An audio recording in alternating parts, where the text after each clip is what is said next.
What's up, everybody? It's Alex from Heavy New York, and on the phone, we got Lawrence from While She Sleeps. Thank you so much for your time today, Lawrence. I really appreciate it. No problem, bro. It's good to hear from you. How you doing? Doing great. So, first, before we Good. get into So What, which was one of my personal favorites that came out in 2019, we got to talk about this upcoming. Nice. We got to talk about this upcoming North American tour. It's the first headliner North American tour for While She Sleeps, right? Yeah, that's correct. Yeah, it's our first ever US headline. That's awesome. Now, being that I saw you on the tour with Trivium and Arch Enemy back in 2017, and I know you just did a tour in the U.S. last year with Architects and Iota's Murder, but can we be expecting to see maybe like a different version of While She Sleeps on this headlining tour? Like, are you going to bring something that maybe we've never seen before? Definitely. I think just us having a headline show in general is going to be different. Like, the rooms are going to be so much smaller and more intimate. So you're gonna really feel from While She Sleeps in those when we come over, like it's back to roots. I think like we're playing smaller venues, like sweaty rooms. So you're gonna get more of like a punk rock vibe from the band. I think, which is always exciting, and it's a good thing for us to do. We've just finished up sort of the biggest Europe and UK headline tour we've done. We finished up in Brixton Academy, which is like a huge, prestigious venue in the UK. So it's going to be very interesting for us to sort of have the audience we have here and then come over and the audience we have in the States. So it'll be interesting, and we're excited to sort of strip it all back and play like a heavy punk rock type of show. Yeah, well, obviously, you have a new record out, So What, but I'd imagine because you're headlining, can we maybe, like, get some deep cuts? Can we get some stuff from This Is Six or Brainwashed or even some more stuff off of You Are We as well? Yeah, definitely. We'll be playing songs from sort of across all our albums, from Baker's Plague, the newest release, to our first full length back in the day, like This Is the Six. So, yeah, there's stuff there for sort of anyone that's sort of come across us over the last sort of 10 years. We've been over with you guys playing Warped tours, and like you say, we've done a few tours out in the States. Our first ever tour in the US was with Parkway Drive out there, which was awesome for us. We like came over and opened that show for Parkway, and I think that was in about like 2013 or something. So yeah, it's gonna be great. We're playing songs from across the board. So yeah. Awesome. I gotta say, So What was really like a really interesting album, I thought, because I thought that every song was very different, from Set You Free to The Guilty Party to Good Grief or something like that. Has it always been like fairly easy for While She Sleeps to kind of like experiment with the sound a little bit? Not always. I think what sort of happened is that we sort of emerged back in the day as like a metalcore band, and our early stuff is a bit more straight down the line metalcore. But we've always been wanting to be a band that doesn't really stay inside the genres or the box that we got put in as metalcore. And I think what happened with us, we always, in the studio sense, we'd always sort of have some ideas, and we hit the line of whether we thought that something was scary, so we didn't want to do it because we didn't want to lose a fan base from doing stuff that was too out of the box. We wanted to keep the fan base that we had almost like happy in a way, so that we didn't lose them in the early stages, and so they still liked our band. They were still interested, and I think a few years ago, people used to get quite worried about what genre bands were, especially when we first started out. Like, there wasn't too much crossover stuff, and it was very much like, if you want a metal band, you wanted to hear a metal band, and that's that. But I think what happened with While She Sleeps is when we put out You Are We ran the campaign through a pledge campaign, and it really, the response that we got was phenomenal. We, and it kind of, it showed us that people really gave a fuck about our band. So that was really nice to know know that we have the support, and even through like, I've had like 3 throat surgeries in the past, and even through sort of the time out that we had to have for those things to happen, and to rebuild from, you know, from that.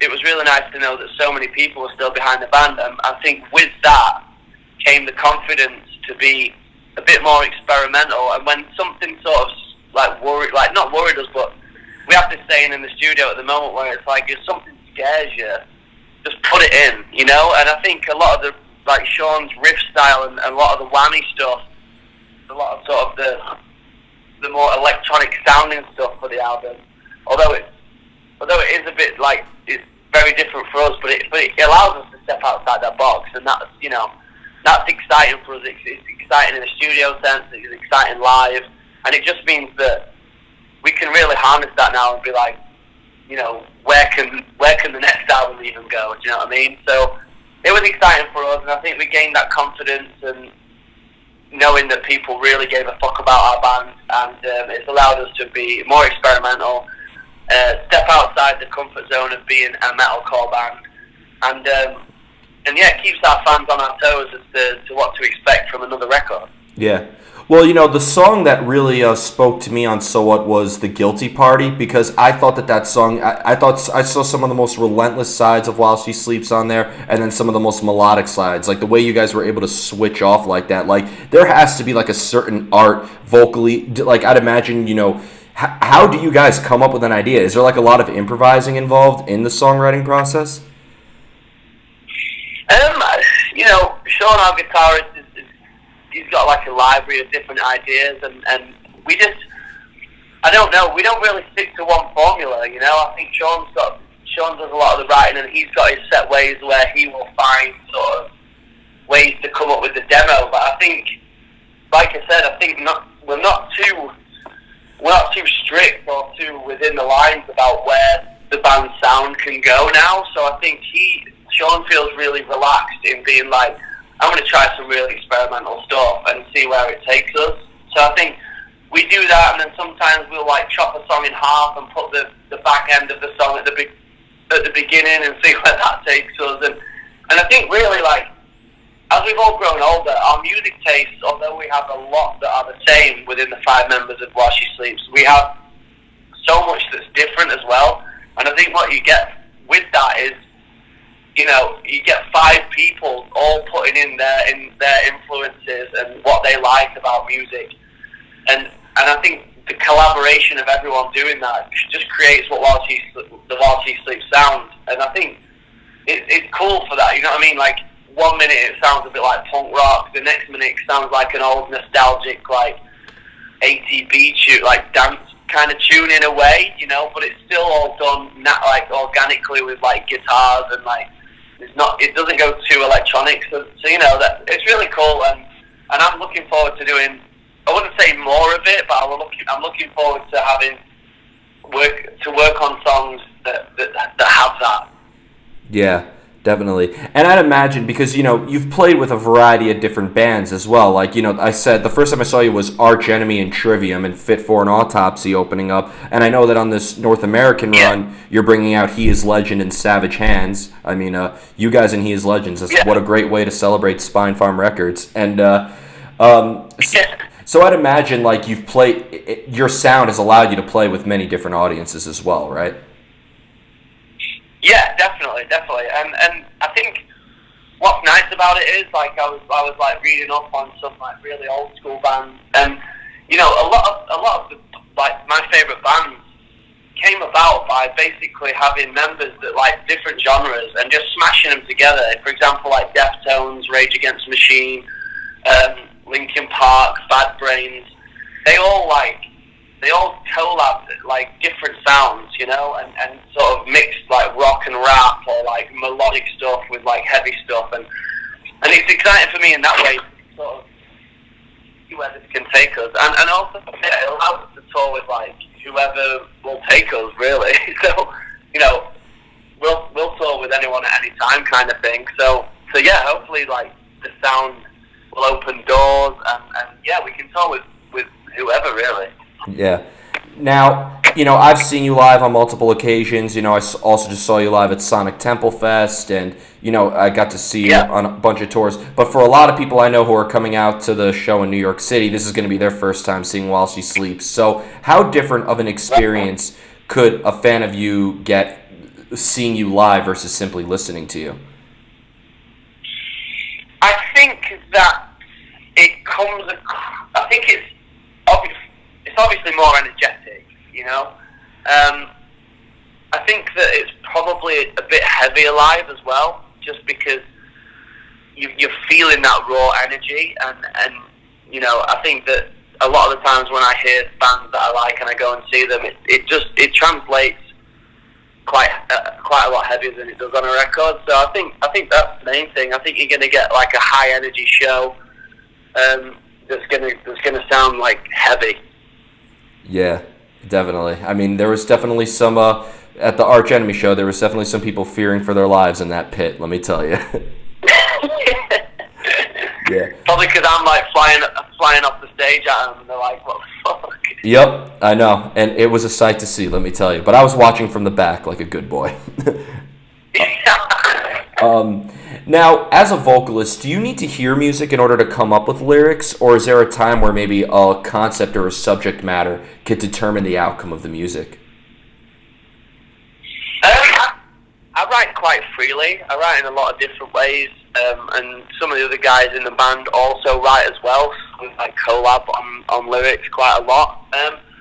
For me, I might just be like that chilling, or I might just be out in the car, or just doing whatever, and something might come into my head, and I just slam it straight into my phone and make sure I've got stuff down. Sometimes I have a pen and paper with me, and just the normal ways of getting stuff down. But sometimes I'll be listening to stuff and watching stuff, and it'll inspire me to write. Or sometimes I'll be watching another band.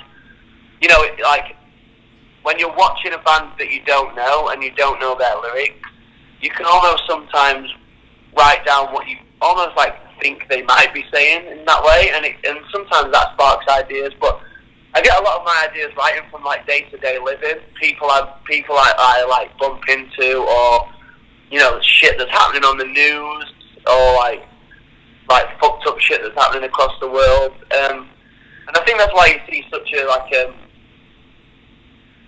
open book in terms of like what themes While She Sleeps writes about. Like, it was quite interesting for us whilst we've been going through like the Brexit debates, and it was quite interesting to sort of discuss and try and speak about Brexit in a way that kind of, when I was trying to write down the lyrics in sort of the political way, it was quite interesting to see how they translated into being like a relationship as well. Obviously, we're talking about relationships between countries, but that also can go to talking about relationships to one-on-one person, or a person and their friend. So that was quite interesting for us. So that's just a bit of an example about how writing comes around and different things. But we all chip in with the writing, and I think that makes for like a fresh sound. Sometimes I feel like during our songs, me and Matt are having arguments. Like he'll scream something or sing something, and then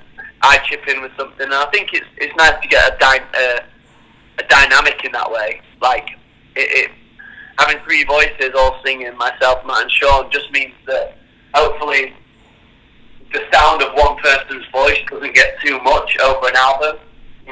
It hopefully keeps it fresh, hearing different people like screaming and singing at different times. Yeah. Well, this might be this might be kind of a silly question, actually. But I think when you have a range where you could sing and scream, that's incredible talent right there. When you have multiple usages of your voice, but is maybe when you're doing something very, very heavy versus something very, very melodic, like, is it maybe like a different side of who you are personally as well? Are you expressing maybe a different aspect of who you are? Definitely, yeah. I feel like as a band, we've always wanted to explore like pushing our sound into a really heavy space, but then also having this really sort of light, almost like emotional side as well. And I think that I listen to all different styles of music myself from stuff like Meshuggah to pop music, and I think it's like almost like a split personality of different feelings and emotions that you just go through on a day-to-day basis. But I think that's pushed out through our songs. We've always used like our rock shows and our time on the stage as a way to really let go of our frustrations and any negative energy. And I think that's why our live shows are energetic, because we've always sort of used the show to do that for ourselves. And I think that translates in the same way through our songs. Like, we're not constantly angry all the time. Therefore, we want our music to reflect the people we are. So our music's not just angry all the time. Absolutely. Like, I thought one really good song on the record was Good Grief. I thought that had multiple vibes in itself. And, like, at least that was my take on it. Yeah, thank you so much, man. Again, like a huge collaboration from the music to the lyrics. Like, it's a bit of a mashup between us all. Yeah. Yep. So before we go, I want to thank you so much for your time today. Really looking forward to February 19th when you play New York City. Yeah. Is there just anything else you would like to promote on this for this North American tour? Like, can you maybe give some clues on what we could be expecting set list wise, or anything else you would like to just promote for While She Sleeps in general? I'm not going to say anything about the set list. For anyone that knows the band or is just coming to the show, they'll have to wait and see. I would just like to say, thank you for any support that we have over in the States already. I know for a lot of people, we're a relatively new band, so people won't know us, but I would say anyone listening to this, come out to the show, give us a chance. We'll be hanging out after the show so we can meet people, and we're looking forward to getting over there. It's our first ever US headline, so for us it's going to be small, sweaty, back to bare bones, grassroots kind of tour, and we're looking forward to hanging out and making some new friends. So if you're available on that date in New York, come and say hi, and hopefully you'll love the show. Awesome. Well, Lawrence, thank you so much. Everybody, we are here with While She Sleeps, So What, out now on Spine Farm Records. Pick that up and catch them on their first ever North American headline tour. This is Alex from Heavy New York. We'll see you next time.